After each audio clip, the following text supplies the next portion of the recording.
Hey everybody, you are tuning in to the Canary Cry News Talk live stream pre-stream. You're here early, good job. Well, remember, if you need to find other places to watch the show, just go to CanaryCry.Party. Also, if you're new to the show, there's all sorts of resources just waiting for you there. Get connected via the Discord server. I just refreshed the invite link over there, so you can join the Discord server. Join CanaryCry.Community, which is our custom off Facebook, no algoed, social media network. There's all sorts of cool stuff over there at CanaryCry.Party. So go there and enjoy your time. Remember, you can get text messages. Maybe you're here now, you know what is happening, but imagine if you got no notification about us going live. How sad would you be? Well, you can get text message notifications I'm sending out right now. Just text the word Canary to 877-740-3226. Yeah, that's what it is. Do that. It's on the screen. Propaganda Rooster is loud and excited today, so it's promising to be, at least a loud show today. Other than that, remember, you can become a producer of the show, produce this episode. If you get any value out of it or the show in general, head on over to CanaryCry.support or CanaryCryRadio.com/support. All great ways to make sure that your independent media stays independent. All right, everybody, let's get going.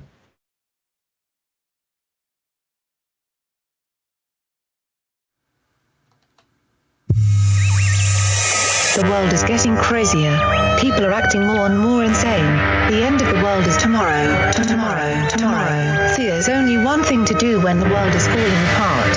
Listen to Basil and Gonz as they discuss this week's news and events through the lens of Bible prophecy. You are listening to Canary Cry News Talk.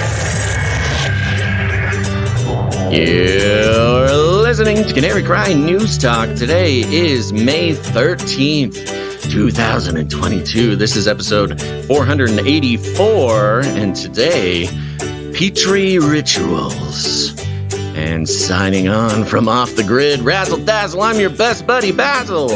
And my name is Gonz, your favorite Asian provocateur for Christ, aka the Cabana Boy, here to serve you a podcast that brings the best news, which is the gospel message of Jesus Christ. I always mess that up. Christ. I get too excited about it. Which is the gospel message of Jesus Christ while reporting the egregious with a well-rounded, biblically grounded take on world events. As the world burns, we are here to report and laugh or cry. We'll see what happens. Both, baby. It's an exciting time. That's right. We got a great show for you today. The sun is shining. The propaganda rooster is crowing.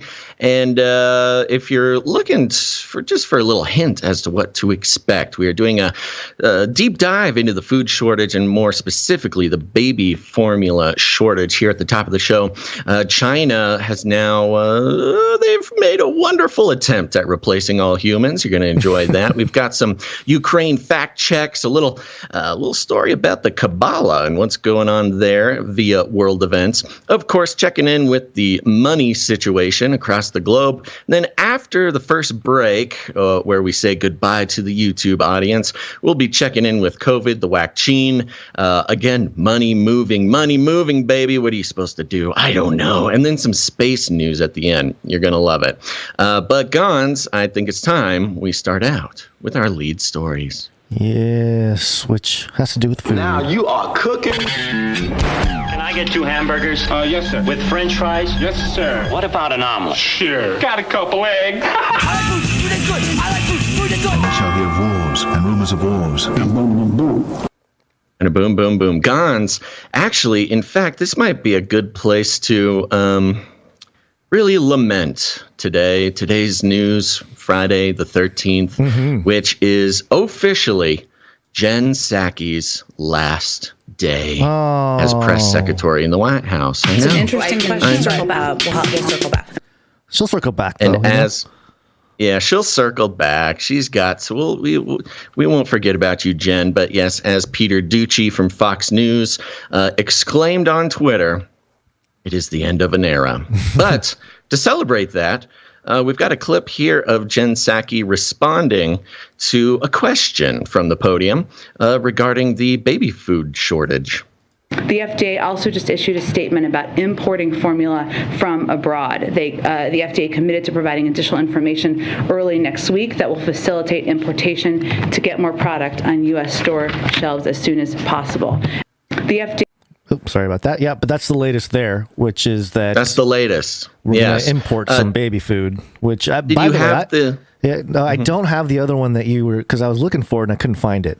But oh no! Oh, did we need that as part of the big kickoff? No, it was just a fun aspect of what we were dealing with. Yeah. But previously, Jen Psaki had been asked, "What's the deal with the baby food shortage? Come on now, White House, come on, help us out." And she said, if you're having trouble with baby food, go ahead and talk to your pediatrician. Not our problem. Yeah, get some samples. Yeah.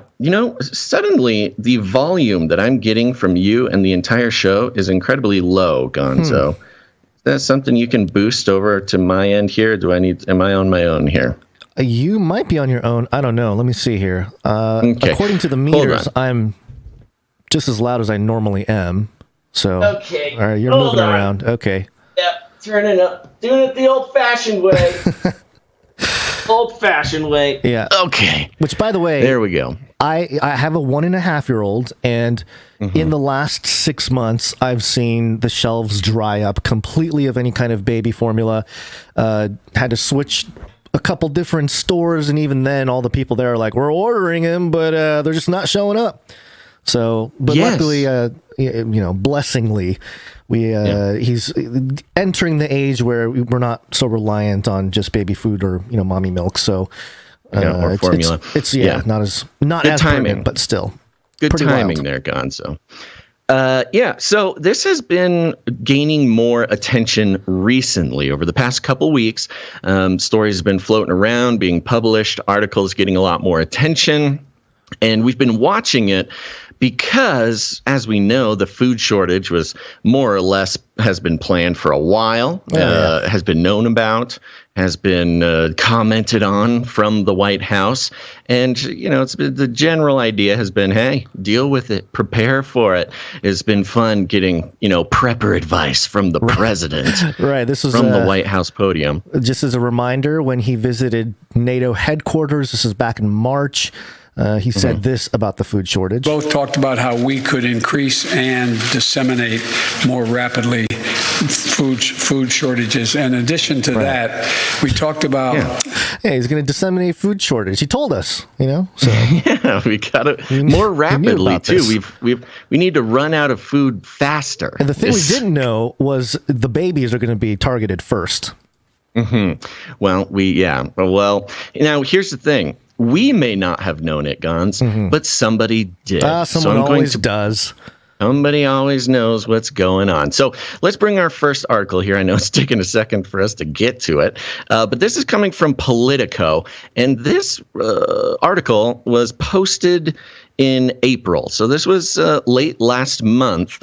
And there's a few things I found surprising about it, and we'll jump into it now. The article is titled... or the headline rather, Whistleblower warned FDA about formula plant months before baby deaths. Yikers. A former employee at Abbott Nutrition's Sturgis, Michigan infant formula plant flagged concerns about food safety violations directly with senior FDA officials in October.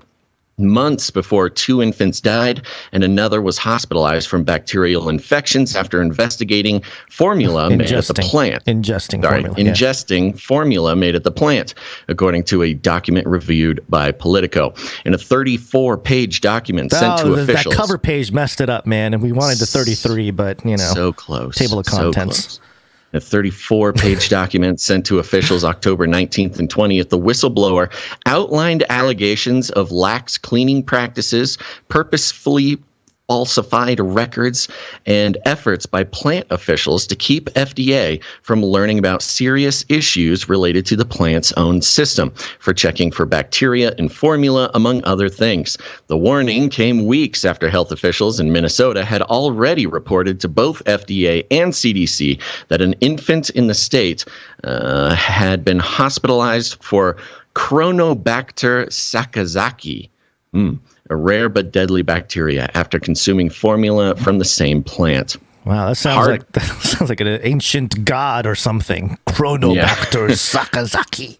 Sakazaki, yeah. It's I don't know. This is not any analysis or anything, but when I first read it, I was like, Chronobat, weird. That kind of has like a coronavirus kind of vibe to it. Sakazaki sounds like Saki, like Jen Psaki. I don't know. It's just weird. Hard copies of the disclosure were sent via FedEx to senior food safety officials and other leaders at FDA. I think this is an interesting detail. It was sent via FedEx, like hard copy printouts. Isn't that of for the legal? whistleblowing. Yeah, that's for like legal purposes too, right? There's a couple different reasons for that. One of them being, you can get like a timestamp through the mail system. Yeah, but it's also weird because if you send emails, then that would also have its own timestamping. So I'm not exactly sure, but it is strange though that they don't mention emails being sent. It was strictly hard copies through FedEx. They included this could have to do with official whistleblower protocols. Because there are laws around whistleblowing. You can't just send an email up. Yeah, and they're meant to make it difficult. They're meant to make whistleblowing difficult. So that's probably what the FedEx is about. They included FDA's top official, then acting commissioner Janet Woodcock, Susan Main, director of the Center for Food Safety and Applied Nutrition Judy McMeekin, associate commissioner for regulatory. He froze. Agency's Office of Criminal Investigations. So it was like half a dozen copies went out. In addition to the serious questions raised about Abbott Nutrition's food safety practices, revelations of an early whistleblower warning reinforced concerns about leadership and decision-making on food issues at the agency. This was back in October. There's also reports from whistleblowing back in September. So it sounds like this was a sort of longer process. Yeah. And Abbott, you're right. It was just you thought correctly, dear listener. This is Abbott, as in Abbott Laboratories, the coronavirus testing company. Also, the company whose what was it? It's like a antidepressant medication was found useful against coronavirus. Abbott is a big player in a lot of things, including baby formula. Now I'm going to skip down. I've got some interesting parts. It's a long article, so I highlighted the important bits. And it goes like this. The company maintains it is not the source of the infections. Weird. Okay.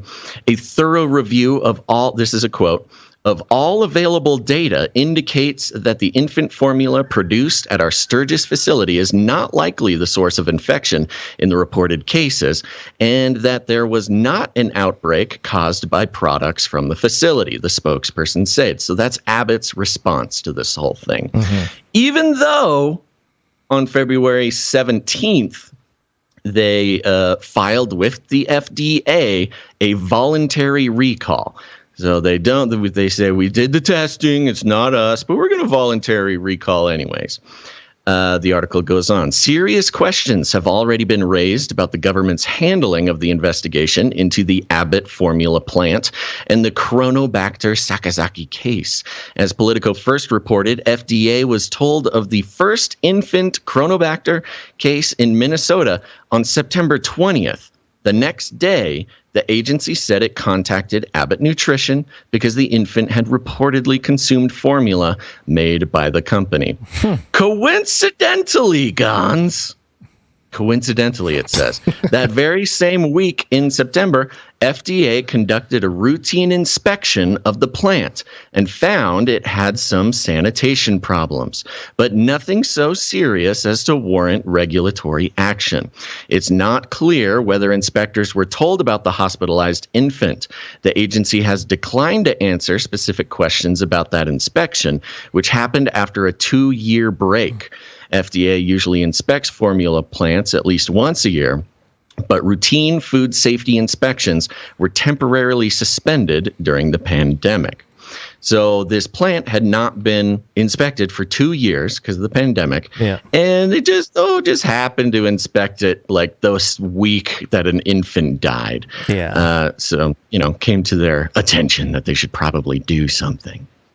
Any questions so far? I think it's pretty straightforward that this Politico article is describing a cover-up of sorts. Oh, you don't even know. It's beautiful. So referring to the whistleblower document, in the document, the former employee said he was fired after repeatedly raising food safety compliance concerns. The termination is being investigated by OSHA under a whistleblower complaint provision in the Food Safety Modernization Act, according to the document. So the whistleblower who had been complaining or bringing to the attention to the factory management that, hey, this is not okay. We're going to kill some babies if we don't get this under control, was fired for complaining about it. So that's cool. Abbott Labs. Hey, I can relate to that person there. Mm-hmm. And getting fired. You're always getting threatened to be fired if you keep complaining about my internet connection or something. Skip down a little bit. I have compliance concerns, Basil. Your compliance is lacking at times. I just, you might need to go blow some whistles. The article goes on for a bit about more just kind of like employment and how bad it was at the factory. Mm-hmm. And then it goes back to the document. The document alleges that plant officials knowingly falsified records on a number of occasions. Most often, it was a practice of leaving off key information from compliance records. The plant continued to rely in part on paper records, which made it more difficult for them to be reviewed. Other allegations raised questions about overall food safety culture of the plant. The document notes that the Sturgis plant had ongoing problems with ensuring that its powdered formula cans were fully sealed.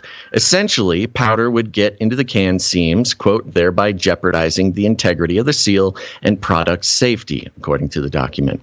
Instead of addressing the problem head on, there were instances in which employees altered the plant's testing process so that empty cans were tested instead of the sealed cans containing the product. They were testing empty cans to make sure that, the food it contained within the cans was safe. So I guess... It doesn't... I don't... Speed... What? That doesn't make any sense. It's almost like the criminal activity of Abbott Laboratories led to the deaths of children, which then subsequently led to a 43% inventory decrease of baby formula. So this little incident here is responsible for millions of babies across this country, or moms anyway, unable to find baby formula for their little babies. Oh, it's just the beginning. Oh, my goodness. The former employee indicated that this questionable practice was never disclosed or referenced in records that came to his attention. He has reason to believe that the questionable practice has not ceased and, as well, has not been disclosed to FDA officials, the document said. In 2019... a batch of the plant's infant formula tested positive for quote-unquote micros, according to the document. It doesn't specify which bacteria was found, but formula is routinely tested for salmonella and chronobacter. Plant officials decided that instead of destroying the entire batch, they would destroy the most suspect part of the batch and then release the rest of it into the market without conducting additional testing to ensure it wasn't contaminated. And this is a quote, Wow. "The infant formula was released commercially without supporting documentation to suggest it was compliant or safe for consumption." So this has been a regular practice of this factory of Abbott Laboratories, or Abbott Nutrition rather, for at least since 2019. Let's see here. Now, it talks about, after this whistleblower complaint was mailed into the FDA, in the weeks that followed, more babies fell ill with serious Chronobacter infections. FDA received 3 more complaints between November and January, including 2 cases where infants died. A salmonella case was initially included in the investigation, but has since been dropped due to insufficient evidence linking it to the plant. FDA officials interviewed the whistleblower sometime in December, DeLauro said Thursday. Quote, "FDA initiated a weeks-long inspection in response to the Chronobacter complaints." So the whistleblower came in October. FDA did nothing until January 31st. Which is when they inspected the plant. Inspectors ultimately uncovered serious food safety issues and found 5 strains of Chronobacter in the plant, though none of the strains matched the 2 samples of the bacteria and underwent genetic sequencing in cases where infants were hospitalized, a fact that has undoubtedly complicated the investigation. Do you mean there's more strains out there, maybe? There's more strains. They've only been more strains developing for 2 years in a laboratory, unchecked by anybody, not audited. Yeah. Wow. So long story short, this is like an X-Men plot. The mutations start to occur. You put it in babies. You got a whole population of mutants. Well, I think it's a very interesting connection to what we saw with certain labs in China that had safety concerns for years that went unaddressed. There's a parallel here, and you had mentioned prior to the show, which seems to be thematic in today's episode, sort of a petri dish of the COVID situation in a smaller, diseases, isolated things being left alone in order to grow, and not just in sort of a germ sense, but also in like the germ of not regulating dangerous situations, even though they've been known about for years. Of course, the Wuhan lab was notoriously, lax in its safety. Well, it had reported safety concerns over the years. And this Abbott nutrition factory had also had reported safety concerns for years, and they just let it go until something horrible happens. So there's kind of the background. This has been happening for a long, long time now. So they've known about the issue since at least 2019. Did nothing to fix it. And after 2019, going 2 years without inspections just made it even worse.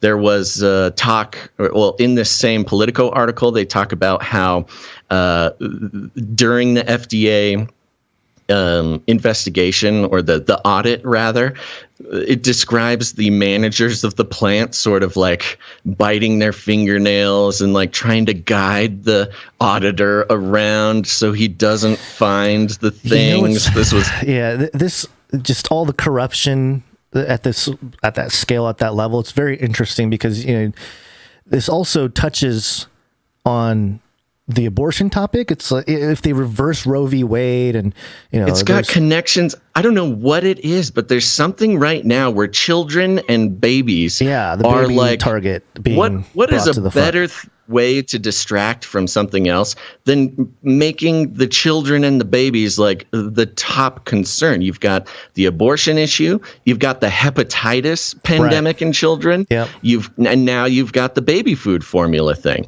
They are rolling out the baby distraction program to its most extreme conclusions. Now, Abbott Nutrition has known that this plant is dangerous since at least 2019, and the FDA also has known. Nobody did anything about it. Yeah. Even after the whistleblower put out their whistleblowing document in October, I found this fun little detail. When Abbott should be spending money to fix their plant so they don't kill babies.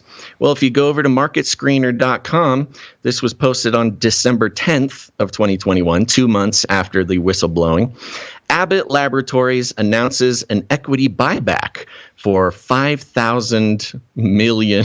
I don't know why they wrote it this way. 5,000 million worth of its shares, which is 5 billion. 5 billion. So in a moment, I've seen that a lot. I feel like that's an SEO decision to try to not get the attention of the people targeting billion-dollar deals and stuff. Right.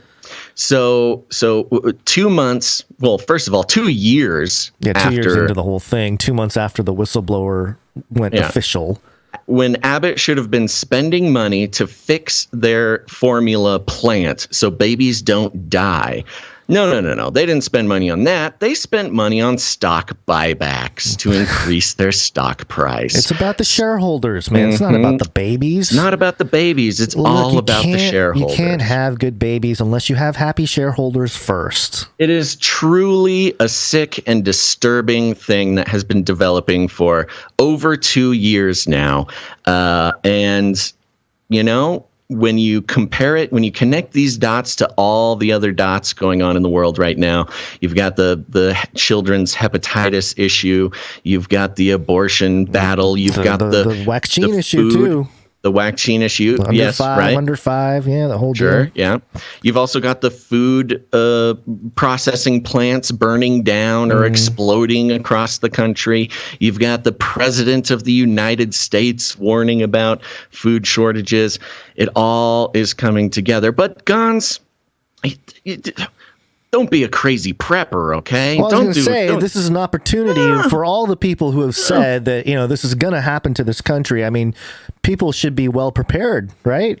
Yeah, you should, but not according to the New York Times. Okay. So we've got this article from the New York Times titled, "Why Doctors Don't Recommend Homemade Baby Formula."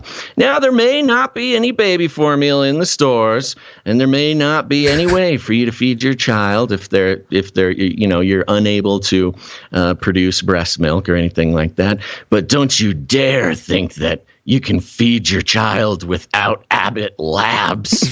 By the way, Abbott Nutrition, which is, it's mentioned in this Politico article. I'll just read it at the end here. Let's see here. DeLauro on Thursday also urged USDA to look into the incident because Abbott Nutrition's Similac brand formula, the top brand in the U.S., is one of the major suppliers to USDA's Special Supplemental Nutrition Program for Women, Infants, and Children, known as WIC, which provides formula for millions of low-income parents and caregivers. Quote, "I strongly encourage you to investigate USDA's contracts with Abbott Nutrition," DeLauro said. At Thursday's committee hearing with Agricultural Secretary Tom Vilsack, quote, "If Abbott cannot guarantee the safety of formula purchased through the WIC program, the federal government should not be in business with them." So this specific brand of baby formula is the baby formula that is provided by the government to the WIC program, which is like, it's like a Social Security type program. Food stamps for babies. Food stamps for babies is kind of what it is. And so, you've got this other issue connected to it, which is dependence on the government. You've got this population of low-income people who are dependent on the government. Yeah, hook 'em as young as possible, man. That's the government. That's the agenda here. When the government is unable to deliver on the dependence of these children, you go ahead and have articles like this. Why doctors don't recommend homemade baby formula. So let your children starve. Don't worry about feeding them. With the United States in the midst of a baby formula shortage, parents across the country are increasingly worried about how they will feed their children. Some are rationing food or driving to stores hours away only to find empty shelves. Others are heading online to look up homemade baby formula recipes that use anything from powdered goat's milk to raw cow's milk. But pediatricians warn that do-it-yourself baby formulas carry significant health risks. Quote, homemade formula is dangerous for babies, said Dr. Katie Lockwood. Well, apparently the government-provided Abbott nutrition formula is also dangerous for babies, New York Times. An attending physician at Children's Hospital of Philadelphia. But they're giving us money to advertise on our platform, so no, it's not dangerous. It's what you do in your own home that is dangerous. The propaganda rooster is screaming right now. Yeah, this whole article, this whole time, actually, he's been very I know. opinionated. He doesn't like it. Yeah, he doesn't like when we actually look at the facts It's here. funny how he's become the meter at which we measure the level of propaganda, is how much he is making noise. Listen to this. Listen to this in the context of what we just read. Quote, regular formula is FDA regulated and held to very high standards. The same way we treat medications. Making it at home is a lot riskier. Apparently, it's not FDA regulated.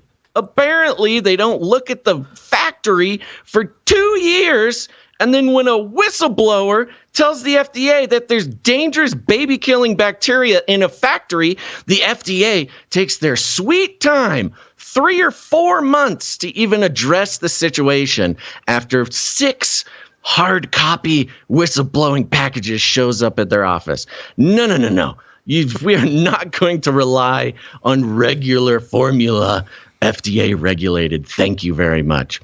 Commercial infant formulas are designed to mimic human breast milk as closely as possible and are carefully regulated to make sure they have the nutrients growing babies need in a form their bodies can process. Seems like there's a little something extra in there, New York Times. And it goes on, just says, nah, you can't do it. You can't make baby formula that's adequate for your baby. What was happening for thousands of years before Abbott Labs came around? It's as if Abbott Labs has become, they're propping themselves up to be the bastion of baby formula. We are the provider. Listen to us. It is also government corruption. Yeah. Remember, this is Abbott Labs, the ones that made the coronavirus testing kits. Remember when Biden says, I'm making at-home testing kits available to everybody, and it took like 3 months for that to happen? That was Abbott. So that wasn't great. Listen to this. So if you make your own baby formula, such formulas can also contain excess of minerals and nutrients. To make them strong and able to rebel against the tyranny that is upon us. Keep him weak. Too many nutrients for your baby, right? Oh my gosh. What are we supposed to... Okay, so there's all this... I get it. What are we supposed to do about it? Yeah, I want your question. I also want to tell you... Let me read a couple more fun quotes from this article. Contamination is another concern. Parents making formula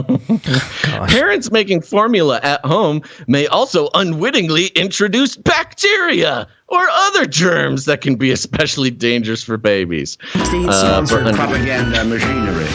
Come on. I mean...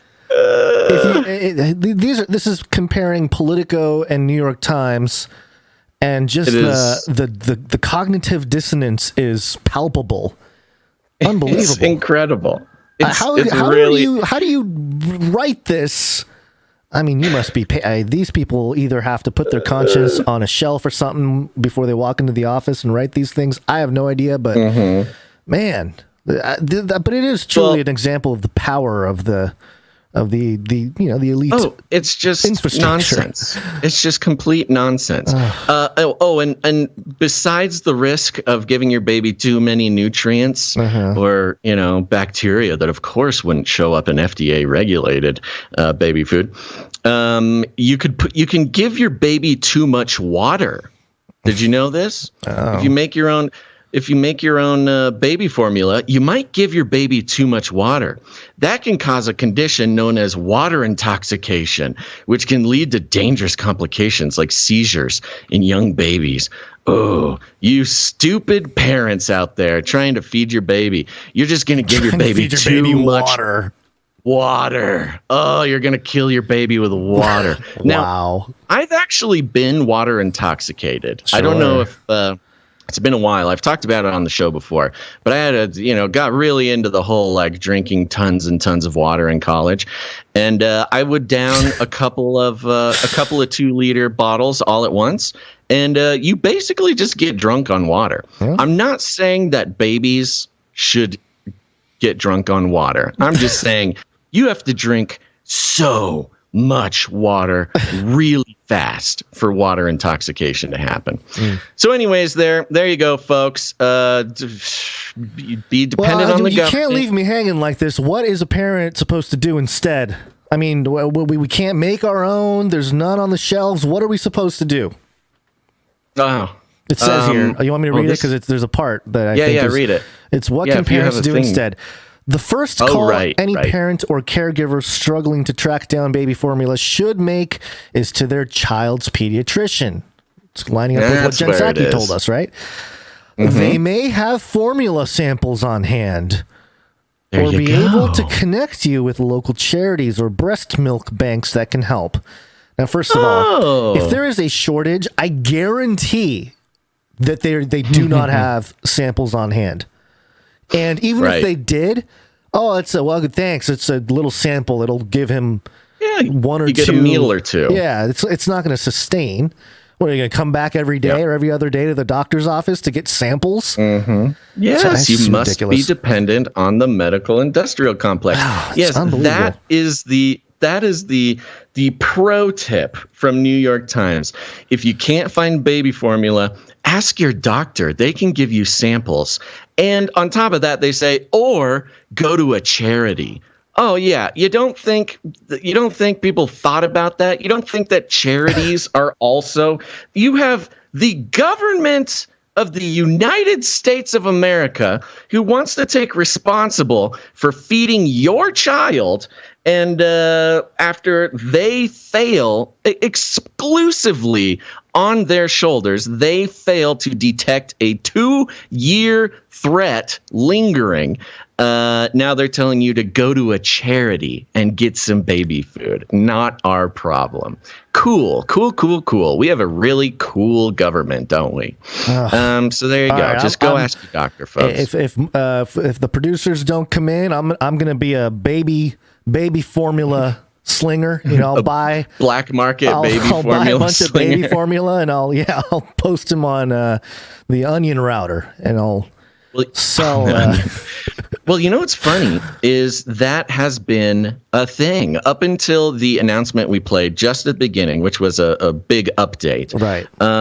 There was mommy groups on Facebook. They were slinging breast milk. They were, trading. They were bartering for breast milk. They were trying to. They were finding ways to, up until just today, obtain illegal European. Baby formula. The announcement today was, okay, you guys are already doing it. All right, well, we're going to say we're going to do it now to make it not illegal. Otherwise, we have to arrest a bunch of people, arrest a bunch of moms. Exactly. We're not going to, We're not going to criminalize mothers trying to feed their children, which honestly, at this point, I would not be surprised. I'm not surprised if they either, actually but went thank you, ahead and U.S. government, for not going there yet. Appreciate it. Yet. Praise the Lord. And again, not that European, baby food is subpar or anything. In fact, in a lot of ways, it's better. Obviously, it's not chock-a-block full of deadly bacteria, but it's only illegal because of the exclusivity contract that Abbott Labs has with the government. So it's Abbott Nutrition's fault that European baby food is illegal in the first place.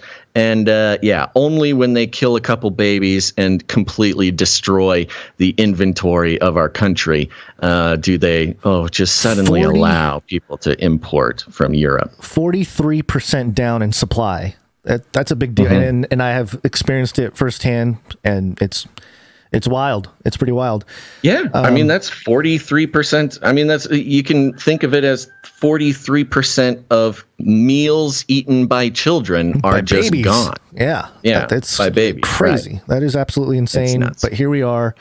And So there's all the fun details, folks, and we'll be keeping an eye on it. It's just remember, it's not Biden's fault. Okay, he's trying the best that he can. It's Putin's fault. It's Putin. Putin's killing Putin. I can't believe Putin got that bacteria into our factory. Putin's killing babies, man. It's Friday, It's Friday, It's Friday. It's Friday, Yeah, no, I understand. Well, there you go. We can keep playing with the Friday thing. That's right.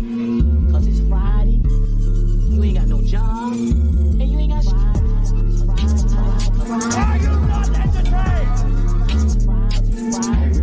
It's Friday. It's Friday.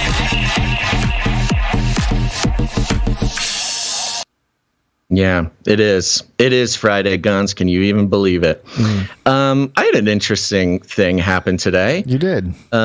Yes. Now that I'm on the off-grid life, as I revealed last episode, and one of the more difficult parts of what I've been doing is I'm entirely on solar, which more or less has worked fine. Have not really had a big problem with it, except for, of course, when it's cloudy or whatever. I got to pop on the generator once in a while. I have not had my house batteries above 30% full for maybe a whole month, which has been fine. I haven't gone without, but it is a little bit nerve-wracking when that's not much headroom there. When you're kind of, I get under 10% as the day goes on, and I'm like, really wish the sun was shining.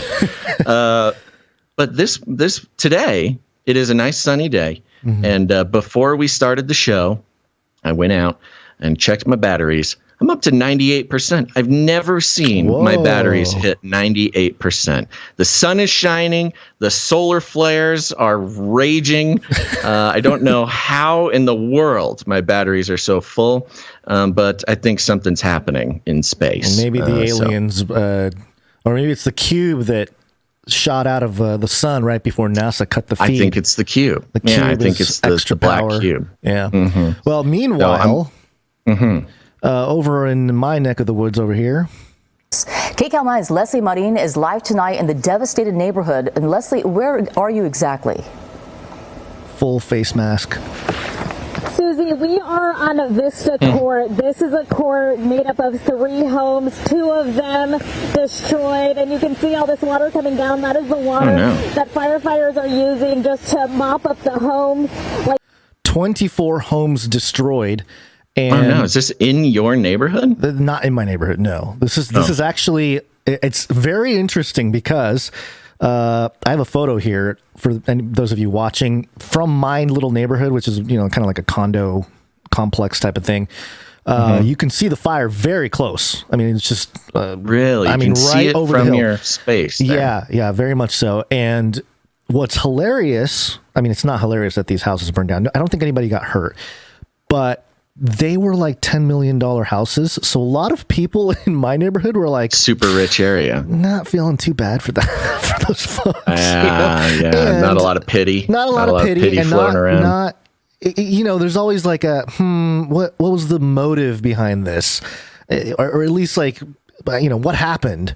There's probably some collateral damage. Has there been an investigation? I haven't heard anything. Haven't seen anything. It's going to be reported. a fun day at the fire insurance company. I mean, and they're going to be paying out like $1 billion in that neighborhood.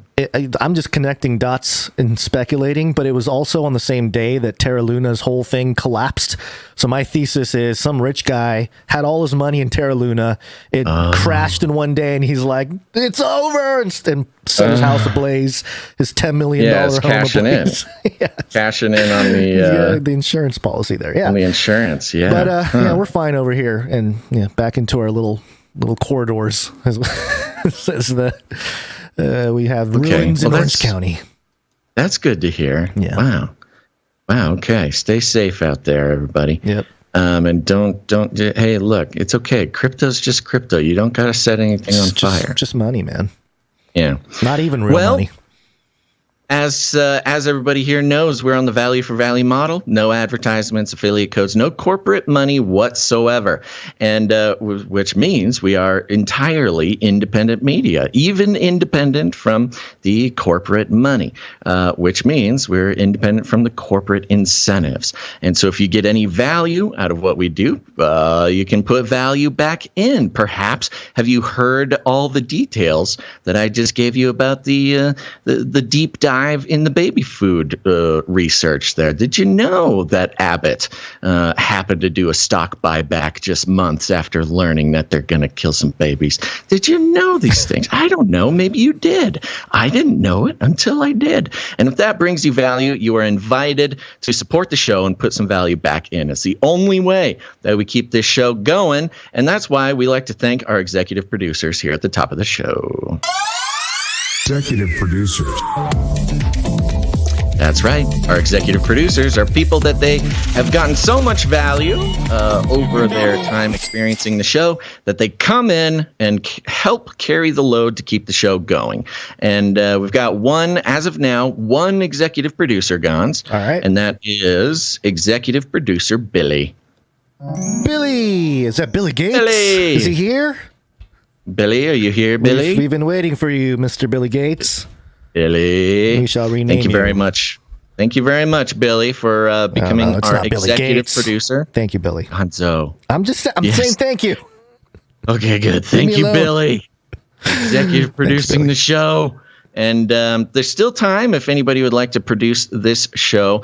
Getting value out of this show means, hey, you should feel responsible for keeping the show going. And I don't mean that in any sort of, weird negative way. I mean that in a positive way. Because if you're getting value out of the show, putting value back in is a wonderful way to take control of the future of independent media instead of just letting advertisers decide who's putting out the information that they find valuable. If you want to do that, you can head on over to CanaryCry.Radio.com/support. Oh, no. Oh, no. Sorry. Oh, I jeez. was not ready. The Russians. CanaryCry.Radio.com/support. That's right. And with that, Gonz, it's time to check in on Flippy. Oh, hold on. Billy. Thank you, Billy. Where'd you find this? All right, now we can do thank Flippy. you, Billy. Okay. Flippy update. Do you want fries with that? That's right. The Flippy update is when we talk about Flippy, who is the colloquial name we have for the disembodied robot arms that are taking our jobs, enslaving our children, and flirting with our spouses. We use talking about Flippy as a way to explore all the new, fun, and exciting ways that robots are taking over the world and how there's nothing we can do about it. Today, the Flippy update is coming from AsiaOne.com. AsiaOne.com. The headline: an army of robots and 0 human workers will build a dam in China. Man, can you hear the propaganda rooster? He is popping off right now. Man, he really doesn't like China. Yeah, I need to go give that guy a distraction or something. China is using artificial intelligence, AI, to effectively turn a dam project on the Tibetan Plateau into the world's largest 3D printer, according to scientists involved in the project. The 180-meter, that's 590 feet, high Yangzhou hydropower plant will be built slice by slice using unmanned excavators, trucks, bulldozers, pavers, and rollers, all controlled by AI in the same additive manufacturing process used in 3D printing. When completed in 2024, the Yangzhou Dam will send nearly 5 billion kilowatt hours of electricity each year from the upper reaches of the Yellow River to Henan, the cradle of Chinese civilization. Yeah, I was going to say, the Yellow River, there's a lot of, ancient Chinese mythology. There's a lot of the gods coming down and teaching the Chinese, civilized life, and the Yellow River of Henan, or to Henan, has a lot of a lot to do with that. So apropos place there to start the robot revolution. Yeah, right. The sort of cradle of civilization in the East there is also the cradle of the robot army. Complete dependence on 100% robot sort of construction to build civilization. And that's more or less it. They talk a lot about the power and how the electricity is going to help people, and China's the best and things like that. China's the best. Yeah. But it's just so interesting. I mean, this is a huge project. I mean, building these hydroelectric power plants / dams are already enormous undertakings for, a country to take. And now, the whole thing is going to be done 100% by AI and unmanned robots doing the tasks. And, I don't fully, I can only talk about it in sort of the context of the sort of my experience with the American economy. But if can you imagine the uproar that would take place in America if the government was, basically erased thousands thousands of blue collar skilled workers to build a dam and deliver electricity, and said, nope, we don't need any of you anymore. It's all robots. I don't think it would happen. I think it would be just politically impossible. That would start the robot versus human war. It would start right in American soil. You'd have an uprising of people on motorcycles and trucks, trying you would have thousands of blue collar workers who would have been employed, especially in this time of economic issues in America. It would immediately start a war between like 5,000 construction workers and 5,000 robots, all battling one another. And they kind of give the same technocratic excuses. Let's see here. But where the machines shine is their ability to work in a life-threatening environment without getting headaches from a lack of oxygen or exhausted after working continuously for 24 hours, according to researchers. So, we're saving lives. We're saving healthcare dollars. It's really better for the humans if we just let the robots do all the work. I like this part here. After slicing a computer model of the dam into layers, the AI at the heart of the project would assign a team of robots to add one layer at a time, the paper said. So, I mean, even the whole process is like AI generated. The AI assigns which robots to go where, and I mean, this is like you can't. The human layer is There's barely even the knowledge workers. I mean, is this just G in like a VR headset, Neuralink, looking at all the data and deciding what kind of thing to build and then letting the AI deploy it? I mean, but it's just an AI. Unmanned excavators will be able to identify and load materials from a stockpile yard into a fleet of automated trucks, some powered by electricity. And it goes into more detail there, but it's basically a big 3D printing. It's like a method, like the method of 3D printing, which is they just lay it slice by slice and build it all the way up. But that's that's all algorithmically generated and controlled. It's that's the future, baby. Humans, who needs them? Who needs humans? And that's your Flippy update for the day, everybody. I'll tell you I'll tell you who needs humans is people who like to party. You go to CanaryCry.Party. Party time. Find the live stream, clips, email list, text notifications, street team posters, show notes, ways to connect with other Canarians, and become a producer of the show.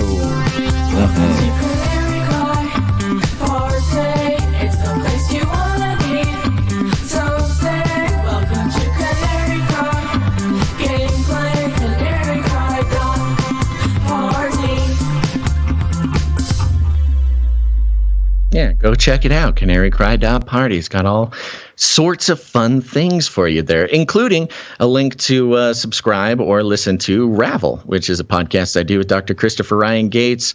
We've done it. We just took some time to interview a metaverse pastor. He's the VR campus pastor.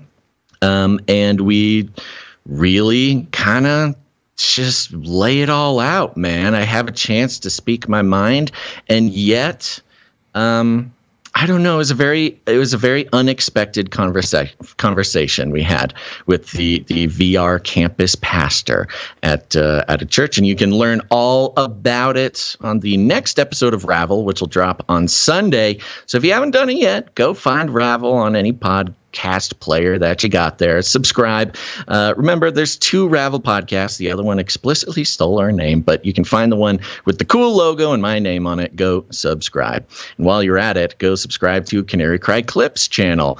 I believe that the CanaryCry.Clips channel has completely caught up. It's just, they are cranking out these clips of the show, and they are so valuable. Going back, revisiting different segments. You know, if maybe you watched the live, maybe you missed the live, whatever the case may be. If you want to go back, revisit any of the stories that we talk about, you should go subscribe to CanaryCry.Clips on YouTube and or Odyssey. Go do it now. And while you're at it, going through that real quick, that list of videos. Man, we have covered a lot of things.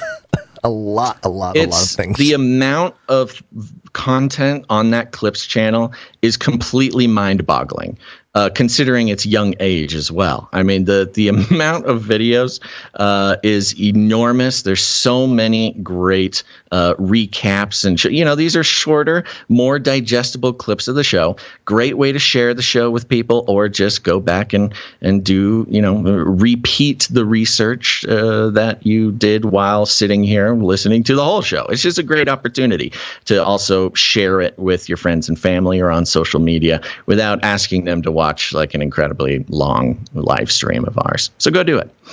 Yep. And you can also sign up for our text message alerts. Just text Canary to the phone number 877-740-3226, and I'll send you a text message 3 times a week. Boom. Boom, boom, boom, boom, boom, boom. Boom. Fight Ukraine, new world order. We're going to start off with a fact check from Reuters, because, Reuters is the bastion of truth. Do it. Yeah.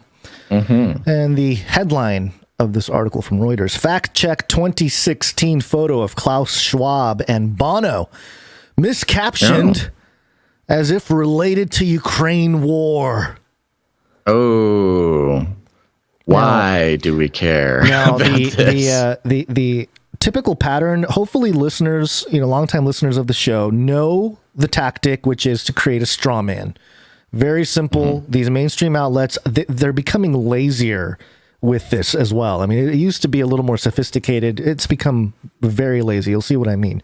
It says here, Klaus Schwab, founder of the World Economic Forum, did not meet U2 front man and an Illuminati lizard shill Bono in Ukraine in May 2022, contrary to claims made online.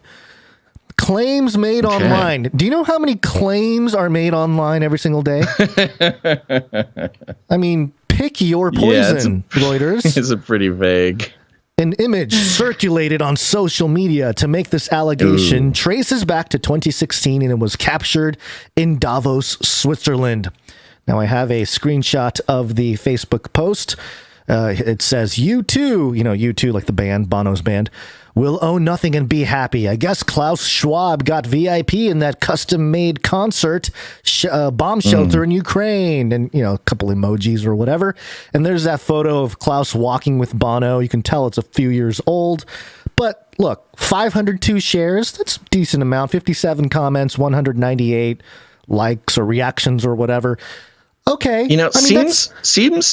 It seems like surprisingly low engagement to bust out a whole Reuters warrant fact a check. Reuters article. That's what I'm saying.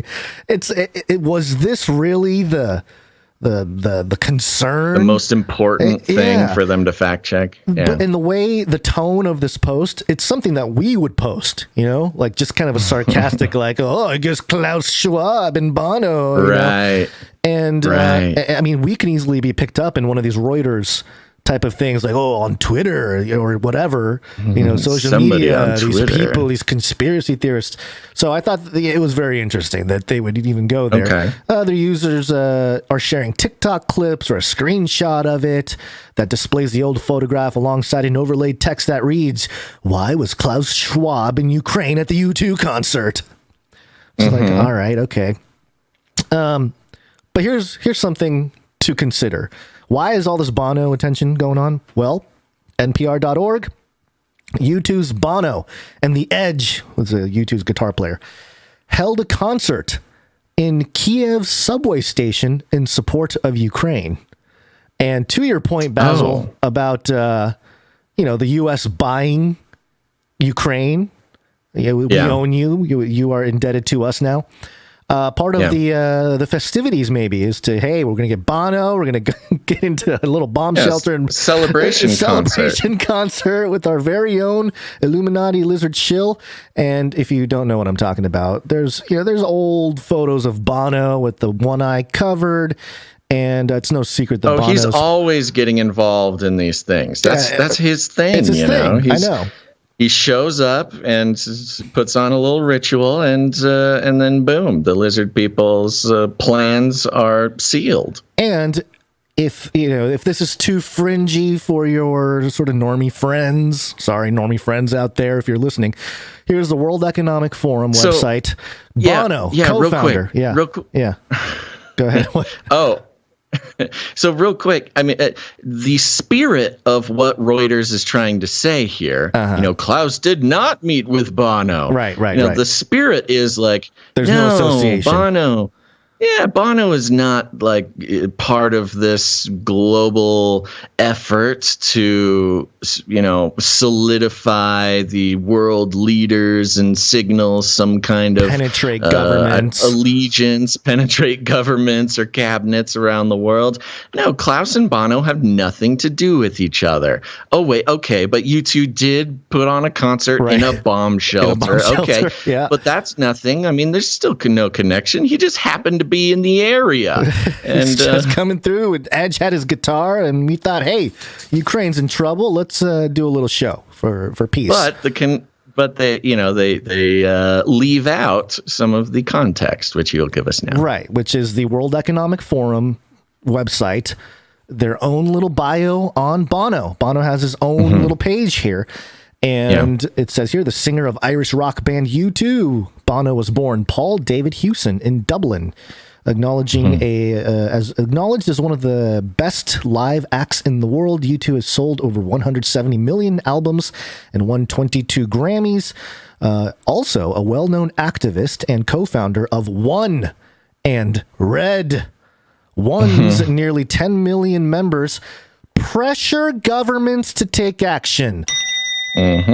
We'll penetrate governments to fight extreme poverty. Red works with businesses to raise cash and heat. Raise cash and heat. Raise the heat, baby. For the AIDS fight. It has delivered over $600 million to the Global Fund. Co-founder of the Rise Fund, a global social impact fund investing in 7 sectors aligned with the UN Sustainable Development Goals. So they're buddies. Yeah, they're just, they're right. They're buddies. Hey, pressure governments. You mean penetrate governments? Yeah, we'll do that. That's what my organization, One, will do. We are one. So when Reuters is trying to make the implication that Bono and Klaus have no association with one another, the very World Economic Forum website, exclaims their union, their alliedship, their limitless friendship. Right. They have to go to the same way. They have to go to a small viral social media post on Facebook to make the point that there is no association. And at the same time, if you jump on over here to the World Economic Forum Twitter account, they did tweet out as well this morning at 5:01 a.m. Oh, nice and early. the president of Ukraine at Zelensky, EUA, whatever, will join our annual meeting virtually as the war continues to devastate his country. Watch his special address on our website and across social media. So you've got Bono and Klaus Schwab, Bono heading over, doing a concert in the bunker. You got Zelensky speaking at the World Economic Forum. Maybe it was like a talent trade, like, hey, Klaus, can you get your buddy Bono to come put on a bomb shelter concert, and I'll speak at your World Economic Forum.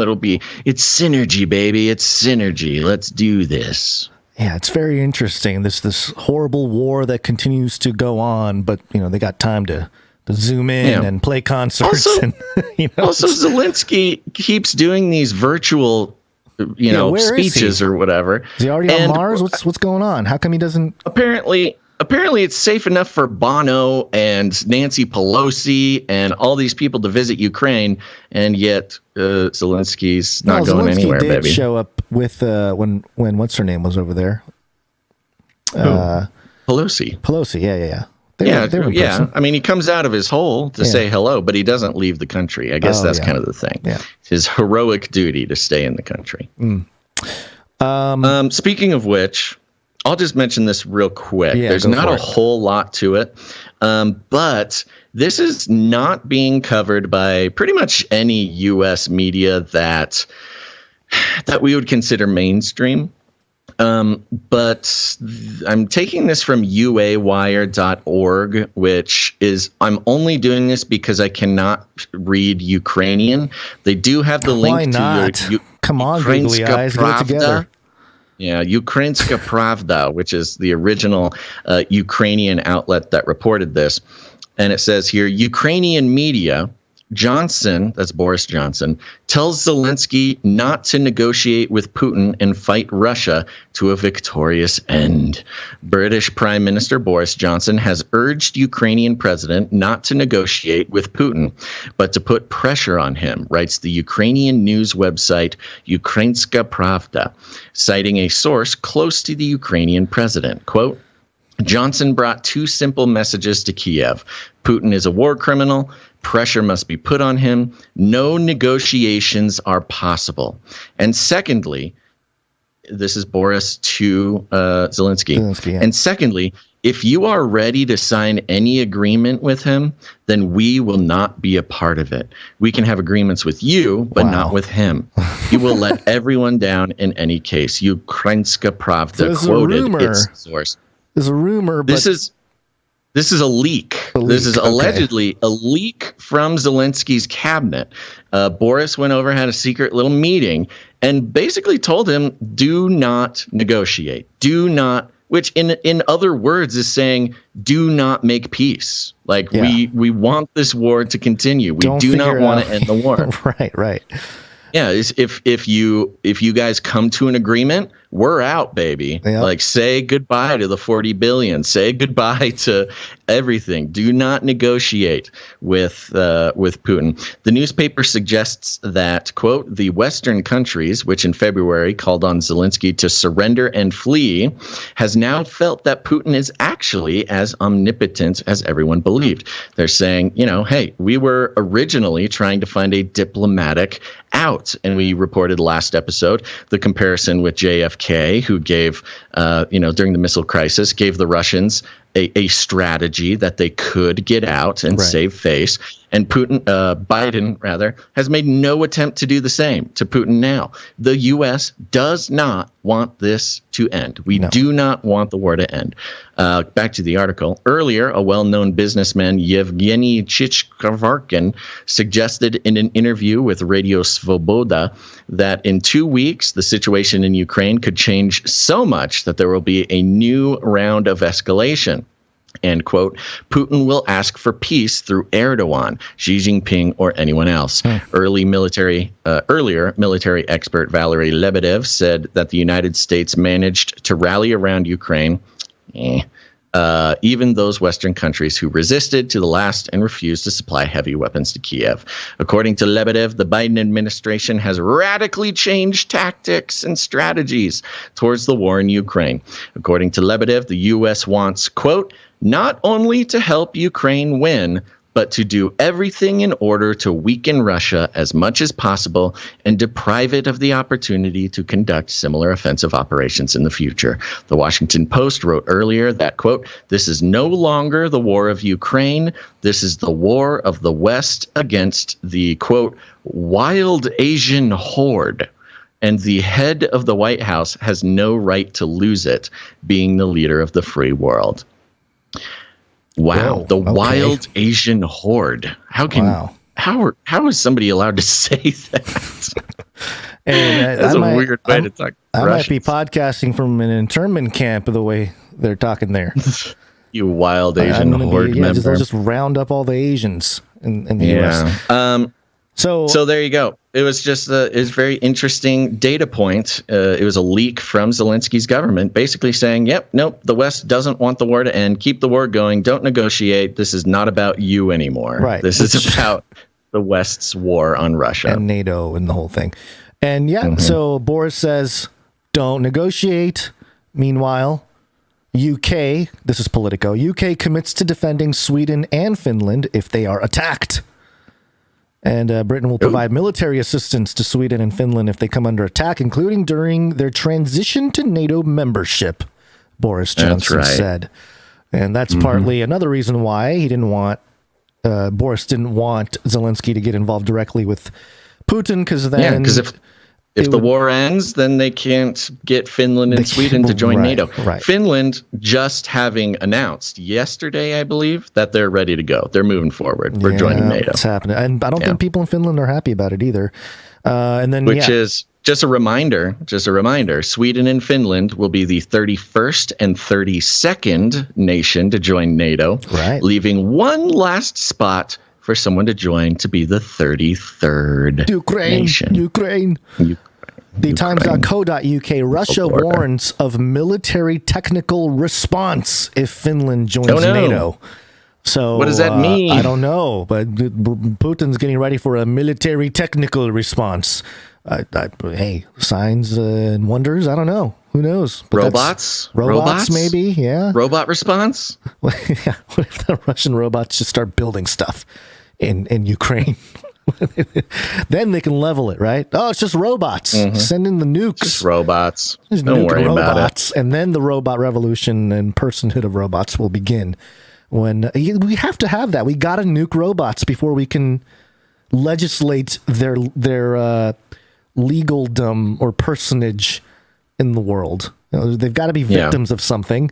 And what nuke would be a great one, to get them to be victimized in the Well, that's kind of what's been threatened in the past. And it says in this article, Russia's foreign ministry said that Moscow would be, quote, forced to take reciprocal steps, military, technical, and other, to address the resulting threats to its national security. They already talked about putting nukes on the border of Finland, which is really fun. What a fun development. Europe. And then you had this last one here, the New York Post, with Rand Paul blasted. Yeah, this was fun. Yeah, so we remember Biden asked for $33 billion to send to Ukraine, and then Congress said, "Oh, we'll do you better. We'll take out all the COVID relief, and we'll give you $40 billion." And we asked the question, as many people are, what in the world is this money going to? What is it doing? How are we guaranteeing what this is for? We don't have baby formula on the shelves, but we're sending $40 billion to Ukraine. In theory, this is our tax dollars that we're sending $40 billion of it over to Ukraine. New York Post headline, Ukraine, U.S. politicians rip Rand Paul over $40 billion aid to bill holdup. Top Ukrainian government officials blasted Senator Rand Paul on Friday after he objected to a bill that would send $40 billion in additional military and humanitarian aid to the Eastern European country. The Kentucky Republican denied leaders of both parties the unanimous consent needed for the Senate to quickly debate and vote on the passage, which had already been passed by the House Tuesday evening. Quote, "We all saw a CNN video where Russian soldiers shot civilians in the back just for fun," tweeted Mikhailo Podolyak. An advisor, loved that CNN video. An advisor told Ukrainian President Vladimir Zelensky's office, quote, "How many such crimes are happening at the moment in the east and south of Ukraine? Price of delay per day, hundreds killed and raped, price per week. Thousands have been having nice morning coffee, Rand Paul." So this is really ripping into Rand Paul. Right, so we're thinking, okay, so Rand Paul. Tweets being part of news. Tweets are the news. And so Rand Paul, notorious sort of rascal, was kind of the one lone guy standing up to Fauci during the pandemic. Now he's standing up to this $40 billion spending package. And I'm going to skip some more tweets here. Just get into it. The bill is almost certain to pass the Senate and be signed by President Biden next week. But Republicans and Democrats alike expressed exasperation at Paul over his block on legislation. That Senate Minority Leader Mitch McConnell insisted Thursday it should be approved at once.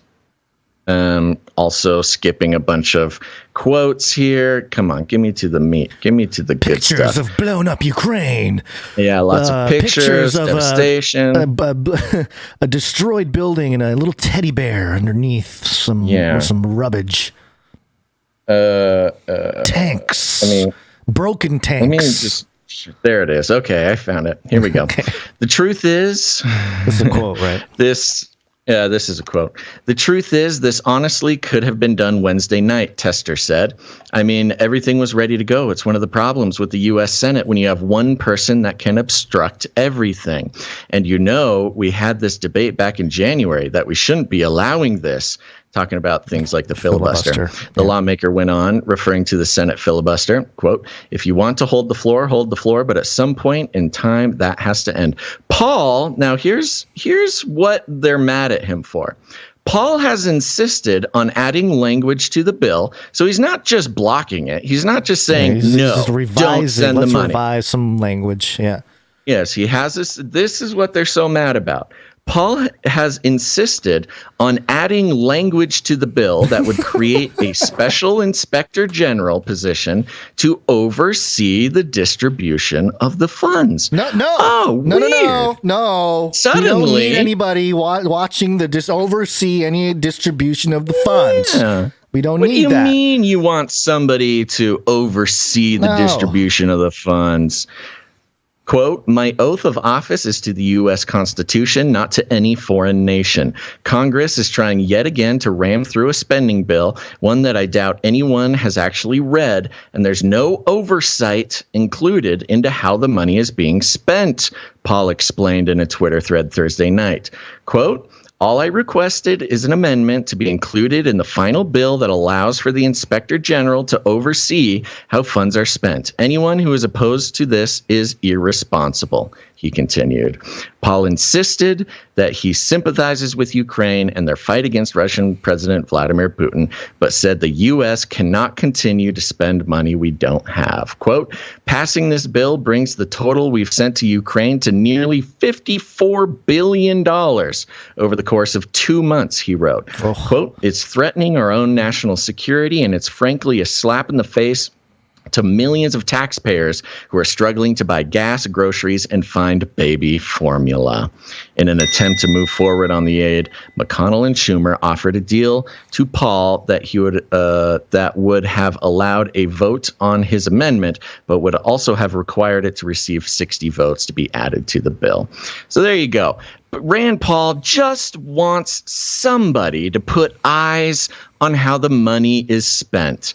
And he is being torn to shreds by the globalist, World Economic Forum laden cabinets of the U.S. as well as Ukraine, saying, no, we don't want anybody to see how we spend this money. In fact, it's evil why would you want people to be killed and raped just because you want to have somebody look at the receipts about this $40 billion you send?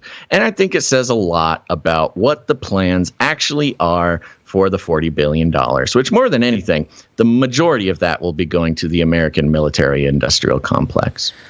You know, it's very interesting to see all this unfold, and the longer we go along, the more blatant all of the lies are, and it just becomes so obvious.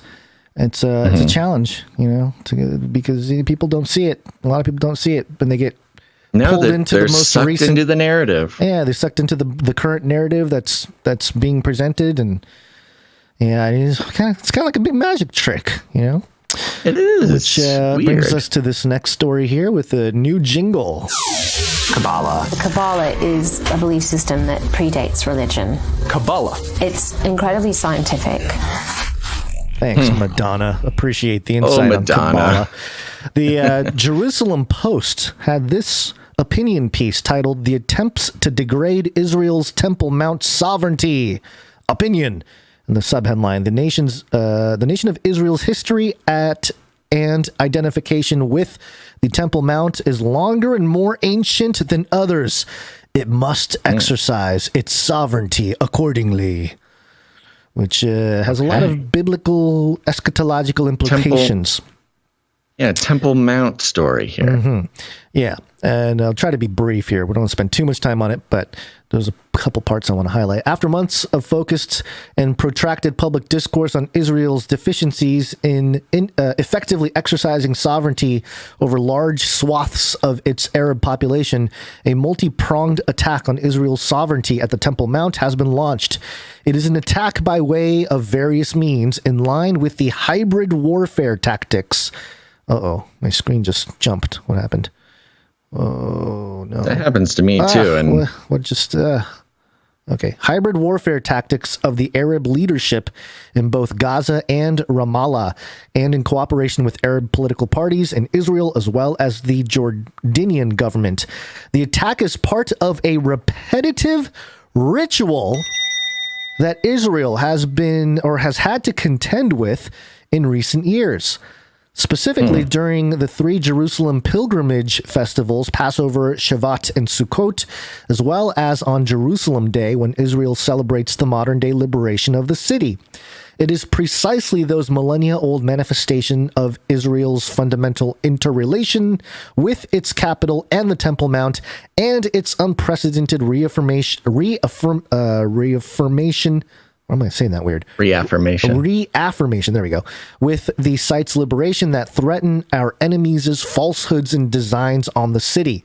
The ritual began with grotesque and anti-Semitic incitement, amplified by the advent of social media and smartphones saturating an even more easily accessible mass audience. So he's basically suggesting that there is this ritualistic attack on the Temple Mount, and it includes social media and smartphones, and it sounds kind of like propaganda or some kind of mind control thing that they are accusing the enemies of Israel doing. That's very interesting. Right? The next, and I'm just skipping down here. There's a little more to this, but again, I'm trying to be brief here. The next stage are threats that are followed by a violent provocation that the forces hostile to Israel know will be ignored or quickly forgotten by the international community and the media. In many cases, unfortunately, among certain Israeli media as well.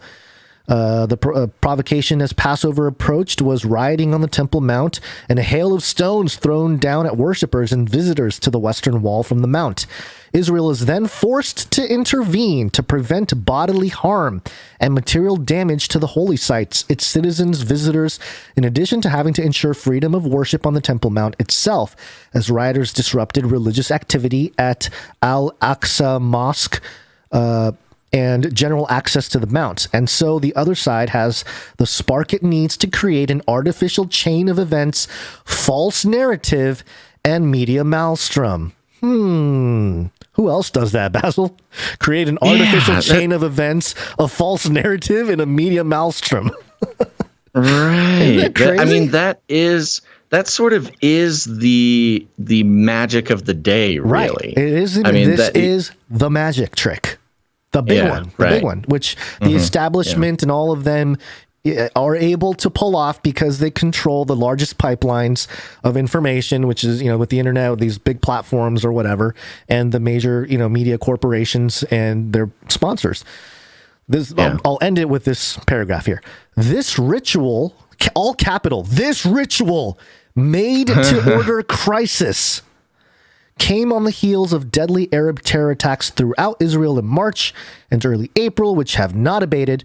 The rites of the ritual then proceed with Israel being portrayed by Hamas, Ramallah authorities, Israeli Arab politicians, and the Jordanian government as doing exactly what they had warned about: raided the Temple Mount, desecrated a Muslim holy site, and changed the so-called status quo. This libel is then peddled by anti-Semites across the globe under the guise of disingenuous criticism of Israel. Israel is predictably accused of being solely responsible for all that transpired. And this comes in a moment of time when we didn't talk about it in the last episode, but there was a journalist from Al Jazeera who was shot and killed in, I think she was reporting in Gaza. She was reporting in Palestinian territory. Right. And we had prepared something which we didn't do, but basically Al Jazeera came out and their article was kind of a memorial to the journalist, but also the Zionists, Israelis, the IDF did this and they're careless and all this kind of stuff. And then the Jerusalem Post came out with an article saying, whoa, we don't know all the facts. This could have very well been some wild Palestinian, kind of just shooting guns. And so it was very fascinating to see the two sides peddle their own narrative. Everyone does it. Competing spells, kind of. Right, exactly. And there was an update on that as well about the headlines reading something to the effect of Israeli police beat up some attendees at. Yeah, I don't think they called them protesters, but they beat up crowd at funeral for journalist, Right. And that is really a big point. I mean, it's one of our sort of main operational theses on this show is, the analysis and deconstruction of the media is really the identification of the sort of, in a way, the spells being cast on the population. And, you don't have to think of it that way, but, it is also a very effective way of understanding how this not even geopolitical, how these battles are fought every day within the media. And especially when it's in regards to the Temple Mount. Right. And especially. So this is all combining here to threaten the sovereignty of the Temple Mount, of course, whose sovereignty has been threatened pretty much continually for thousands of years. Yeah, it's been the stumbling block, as the Bible says, right? So it's very definitely interesting. Very interesting how this author, Elon Pomeranc, don't know if I'm saying that right, he's basically speaking the language of the occult. He's speaking the language of also Kabbalah, perhaps more specifically, straight up in like a mainstream media outlet in the Jerusalem Post. Like it's as if it were just a normal way to talk about these things. And think about the biblical prophecy aspect of everybody sort of having a pilgrimage to the temple, the Temple Mount as sort of an end times thing where people worship the Antichrist without knowing he's the Antichrist kind of thing.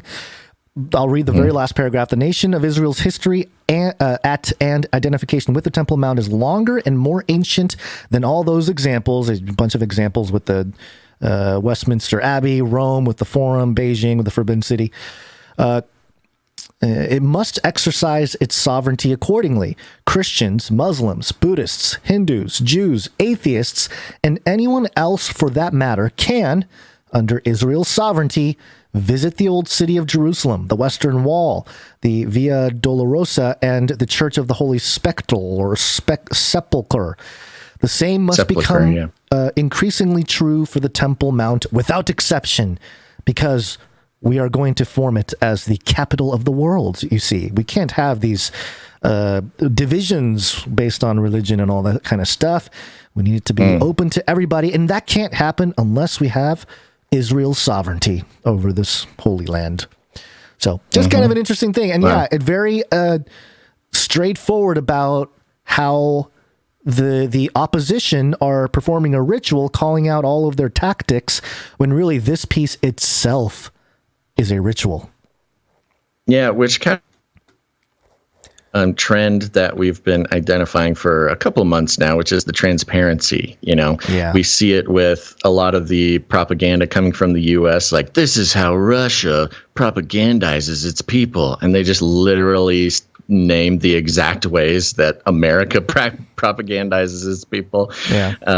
And that's just one example. But yeah, this calling out of the ritual, of the magic of the media, being a great example of how they themselves are doing the same thing. Right.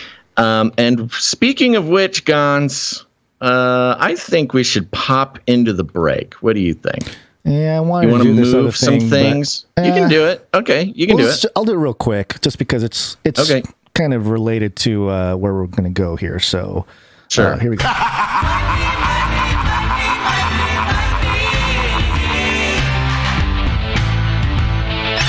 So we've been following a little bit of the Terra Luna cryptocurrency debacle.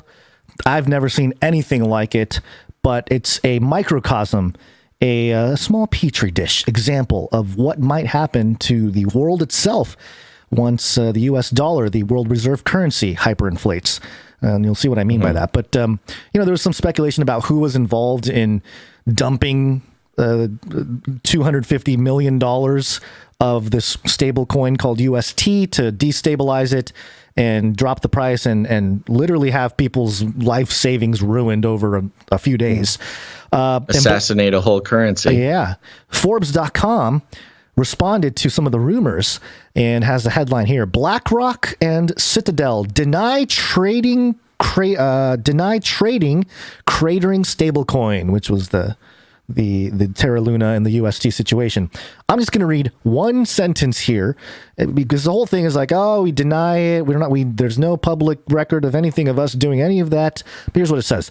BlackRock, on the other hand, recently became the primary reserve manager for the cash reserves of another stablecoin, USDC. That's a United States digital coin, managed by Circle and Coinbase, and made a strategic investment in Circle's latest $400 million funding round. So, they're kind of saying like, yeah, we got our own stablecoin thing going on. But that's sort of a giveaway, too, of like, oh, you mean you're in competition directly with something like a UST and Terra Luna? There's absolutely incentive there to destroy this independent crypto project or whatever. But more importantly, I think what we're seeing is this headline from Euronews.com: global crypto regulation body likely in next year as COVID-19, climate, and crypto top concerns. COVID, climate, crypto. No, it's the CanaryCry.Canarium. That's the triple C's, man. It's not the COVID, climate, crypto. They're trying to step in on our alliteration game.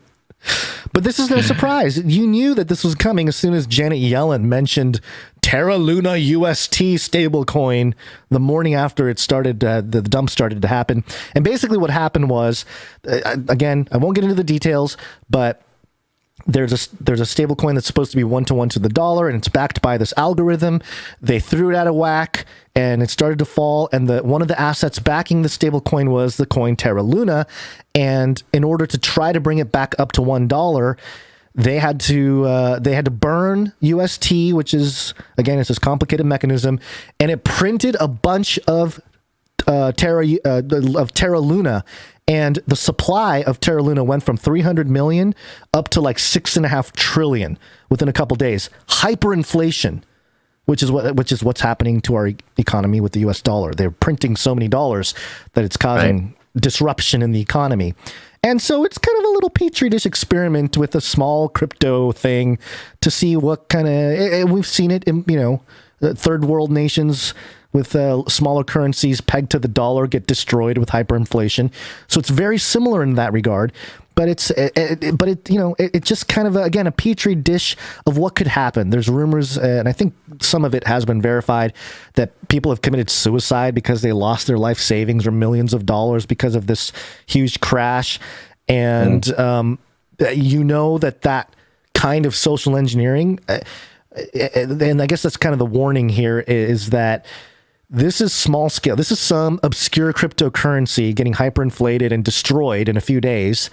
And we heard about 8 to 20, I don't know how many exactly, suicides that happened.